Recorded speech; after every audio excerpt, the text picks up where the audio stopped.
Vaccine के बारे में हम आप लोगों को बताना चाहेंगे कि आज देश ने 34 करोड़ का आंकड़ा भी overall in terms of doses पूरा कर लिया है, जिसमें हेल्थ केयर वर्कर को अगर हम देखें तो 1.74 करोड़ डोजेज, फ्रंटलाइन वर्कर को 2.71 करोड़ डोजेज, पीपल जिनकी आयु 45 वर्ष से अधिक है उनमें 19.91 करोड़ डोजेज और 18 से 44 वर्ष की संख्या में जो लोग हमारे देश में हैं उनको कवर करते हुए 9.65 करोड़ डोजेज अब तक दी जा चुकी हैं। इसी के साथ ही हम आप लोगों की दृष्टि में लाना चाहेंगे कि पब्लिक डोमेन में जो ट्रांसपेरेंट डेटा अवेलेबल है, अगर उसको आप एनालाइज करें तो दुनिया में सबसे अधिक डोजेज एडमिनिस्ट्रेट करने में भारत में 34 करोड़ से अधिक डोजेज अब तक हम दे चुके हैं। दूसरे स्थान पर अगर आप देखें तो 32 करोड़ 32.8 करोड़ डोजेज अमेरिका में दी गई हैं। उससे कम अगर देखें तो यूके में 7.79 करोड़ दी गई हैं। इसमें भी मुख्यतः एक देखने वाला विषय यह है कि जबकि भारत में 16 जनवरी के समय पर वैक्सीनेशन का कार्यक्रम शुरू किया गया और इन देशों में 8 दिसंबर, 14 दिसंबर या 27 दिसंबर में कार्य शुरू हुआ, तब भी देश ने ओवरऑल नंबर ऑफ डोजेज के कवरेज में दूसरे देशों के अनुपात से काफ़ी अच्छा कार्य किया है। एक स्थाई पर पूरा एफर्ट बना हुआ है कि जितना प्रोडक्शन हो वह देश में अवेलेबल किया जाए। 75% जो हमारी नई पॉलिसी आई है 21 जून से, जिसके तहत 75% प्रोडक्शन हम यूनियन गवर्नमेंट की तरफ से स्टेट गवर्नमेंट को वैक्सीनेशन के लिए प्रोवाइड करते हैं, उससे ओवरऑल कवरेज ऑफ वैक्सीनेशन में वृद्धि नोट की गई है। जहां जनवरी मंथ में हमने वैक्सीनेशन जब शुरू किया था तो 2.35 लाख वैक्सीन पर डे उस औसतन से हम अगर फील्ड में कर पा रहे थे, वह बढ़ते बढ़ते 3.77 लाख पर डे, 16 लाख प्रति रोज के हिसाब से हमने मार्च में किया और अप्रैल में around 30 lakh on an average के डोजेज से हिसाब से किया गया। मई मंथ में इसमें एक छोटी सी कमी, थोड़ा ड्रॉप महसूस किया गया जब हमारी पॉलिसी में एक थोड़ा चेंज आया था, जिसमें स्टेट को भी परचेजेस के लिए अलाउ किया गया था। उसके साथ ही फील्ड फीडबैक के हिसाब से उसके निर्णय लेते हुए 75% डोजेज अब गवर्नमेंट ऑफ इंडिया की तरफ से फ्री प्रोवाइड की जा रही हैं और 25% प्राइवेट सेक्टर परचेज कर सकता है, जिसके तहत हमने ओवरऑल देश में औसतन जो हम डेली वैक्सीनेशन कर रहे हैं उसमें अच्छी वृद्धि नोट की है। हम आप लोगों की दृष्टि में लाना चाहेंगे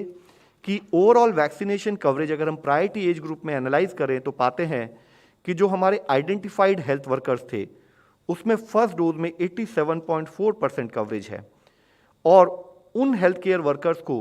सेकेंड डोज जब वो एलिजिबल होते हैं अगर उसमें देखें तो पाते हैं कि 79.6% कवरेज ऑफ सेकेंड डोज है। फ्रंटलाइन वर्कर्स में देखें तो 90.9% लोग जो हैं फर्स्ट डोज कवर कर चुके हैं जो एलिजिबल हैं और उसके हिसाब से जो सेकेंड डोज एलिजिबल हैं उनमें भी 90.3% कवरेज है। 45 प्लस एज ग्रुप में 45.4% फर्स्ट डोज और उसमें से जो लोग एलिजिबल हुए उसका 59.4% कवरेज सेकेंड डोज के द्वारा किया जा चुका है। इसी के साथ ही 15.8% 18 टू 44 एज ग्रुप में अब तक हम फर्स्ट डोज दे चुके हैं। हम आप लोगों की दृष्टि में लाना चाहेंगे, इससे पहले भी हमने बात की है, वैक्सीनेशन का कार्यक्रम एक बहुत मेजर और एक जिसे कहते हैं कि जिसमें सुदृढ़ तरीके से करने वाला एक कार्यक्रम है। इससे पहले भी इस मंच पर चर्चा हुई है कि अगर वैक्सीनेशन देश में पुराने समय से तुलना करें तो काफ़ी लेट आने की बजाय हम 1 माह के अंदर ही देश में हमने अपने रिसर्च ऑर्गेनाइजेशंस के सपोर्ट से, अपने प्रोडक्शन कैपेसिटी के सपोर्ट से हमने देश में लॉन्च की। लॉन्च करने के बाद जब वैक्सीनेशन बनती हैं तो वह बनने के बाद शुरू में उसको हर बैच की टेस्टिंग के लिए उसे कसौली भेजा जाता है। वहाँ से टेस्टिंग होने के बाद देश के हर प्रांत में,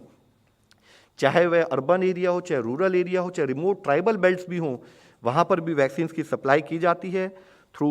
जनरल जो हमारे मेडिकल स्टोर्स होते हैं, डिपोज होते हैं, स्टेट वैक्सीन स्टोर्स होते हैं। वहाँ से वह जिले में भेजी जाती है, जिले से फिर हर वैक्सीनेशन सेंटर पर भेजी जाती है, कोल्ड चेन पॉइंट पर भेजी जाती है। हम आप लोगों की दृष्टि में लाना चाहेंगे कि इस पूरे प्रयास को करने में एक लॉजिस्टिक्स का बहुत इंपॉर्टेंट जो रोल है वो आप लोगों की दृष्टि में लाना चाहेंगे कि अगर हम एक वैक्सीनेशन कार्यक्रम चला रहे हैं तो यहाँ जो हम बताते हैं कि 40 लाख की फिगर ऑन एन एवरेज हम देश में कवर कर रहे हैं, तो उसके पीछे का प्रयत्न समझना भी उतना ही जरूरी है।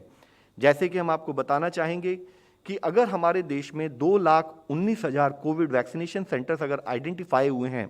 तो उन सेंटर्स को आइडेंटिफाई करना, उन सेंटर्स को आइडेंटिफाई करने के बाद उन सेंटर्स में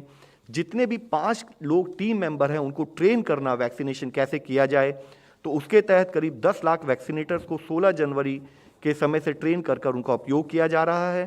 साथ ही जब वैक्सीनेशन सेंटर्स हम आइडेंटिफाई कर लेते हैं, उनको ओरिएंट कर लेते हैं, फिर डिस्ट्रिक्ट एडमिनिस्ट्रेशन के द्वारा या कोविड वैक्सीनेशन सेंटर का जो मैनेजर्स होते हैं प्राइवेट सेक्टर के, उनके द्वारा वैक्सीनेशन कोविन प्लेटफॉर्म पर उनको डिटेल करके पब्लिश किया जाता है। पब्लिश होने के बाद वहाँ यह इंश्योर किया जाता है कि बहुत ऑनलाइन तरीके से या वॉक इन रजिस्ट्रेशन के थ्रू हम जितने हमारे सिटीजन हैं उनको वैक्सीनेशन प्रोवाइड करा सकें।